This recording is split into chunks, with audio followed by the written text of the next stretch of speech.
If Canelo was 100% confident in himself, I don't know why he wouldn't fight me. You think he's on steroids? Of course. Yikes! David Benavidez better watch out if he don't get slapped with a lawsuit. He better have some concrete evidence that Canelo Alvarez is on steroids.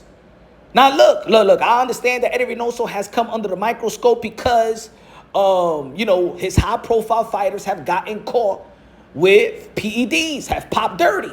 We already know Canelo Alvarez with Combuterol several years ago. We understand Luis Neri popped dirty, Oscar Valdez popped dirty, Jaime Munguia popped dirty, Ryan Garcia popped dirty, Ray Martinez popped dirty. We understand that. But I don't know if it's smart for David Benavidez to assume that he's dirty because the affiliation that Canelo Alvarez have with Eddie Reynoso. I don't think that David Benavidez should assume. I think he should stay quiet about that. You know why? Because just like we assume that snack fighters may be tippy-toeing around the PEDs because of the affiliation of Victor Conte, a.k.a. the Pablo Escobar PEDs. David Benavidez used to work with Memo Heredia. Oh, yeah, Memo Heredia got a background of PEDs. You know what I'm saying? The same type of reputation that Victor Conte got, Memo Heredia got. And now we see how Eddie Reynoso is being dragged into the world of he's probably one of the guys allegedly that's doing something or tippy-toeing around something or whatever it is going on in Eddie Reynoso's camp. People have the right to be suspicious, put it that way. But people also have the right to be suspicious with Victor Conte's fighters, just like people has the right to be suspicious of Memo Heredia fighters that he worked with. And that's the reason why I don't think that David Benavidez should be insinuating or assuming anything like that, because I know he wouldn't like it if it was done to him because of his affiliation. So not forget that the last time that he was affiliated with Memo Heredia, David Benavidez knocked out a guy that never been knocked out in Demis Andre. He was putting a beating on Caleb Plant. And then he went to the 175-pound division, and David Benavidez did not look like a monster. He looked ordinary. And he didn't look like a monster even versus David Morrell. And that's why he's not with Memo Heredia. So that's what I'm saying. I don't think that David Benavidez is dirty. I don't think that Canelo Alvarez is dirty. I think they're clean fighters. You know what I'm saying? We know the Canelo Alvarez passed. He took care of that, hair follicle, everything. But at the end of the day, I don't think that David Benavidez should be the one to actually assume that that Canelo Alvarez is dirty based on his affiliation with his manager and trainer, Eddie Reynoso. So I think that David Benavidez is tippy-toeing in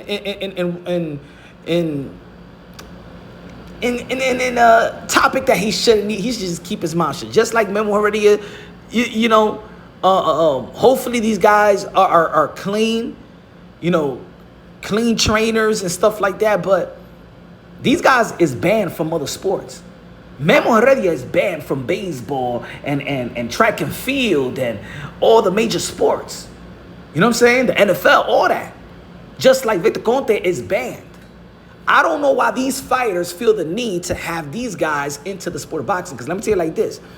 Any fighter now that's trying to, or interested in working with Eddie Reynoso, they're going to be like, oh man, I don't want to be, what the hell is going on there? Is he's giving people something, whatever. You know what I'm saying? That's going to be, now people are suspicious of Eddie Reynoso. How fighters should have been suspicious with Victor Conte. How fighters should have been suspicious of Memo Heredia. Now, I'm not saying that these guys, did they wrong in the past and can't make it right and try to be a good citizen and a good add to anti-doping in the sport of boxing. But they're banned from every other sport. No other sport have forgiven them. Why? In the most dangerous sport in the world, we have fighters, high-invested fighters, investing in being trained with them. What do they have that other strength and conditioning coach doesn't have? I mean, why don't you go and hire Coach Larry Wade? He's a great addition to anybody's team, and he's a clean, well-respected strength and conditioning coach. Why you don't get him, David Benavidez? Why don't you get him? All you snack fighters, what is it about this snackity, snack? They got y'all running. Maybe that's the reason why Bud Crawford is so confident that he could challenge Canelo Alvarez. See, the reason why I didn't have a problem with when David Benavidez fought Demise Andre. People used to be like, yo, punch. But Demise Andre, don't you support also Demise Andre? And he's with Snack. Yeah, but he's fighting a guy that's with Memo. So it's the level of the playing. The field is leveled out. I just don't feel like David Benavidez should tippy-toe with that comment. I don't think that he should have been assuming anything like that. I think he should stay out of that talk, because anybody could easily assume he was dirty working with Memo.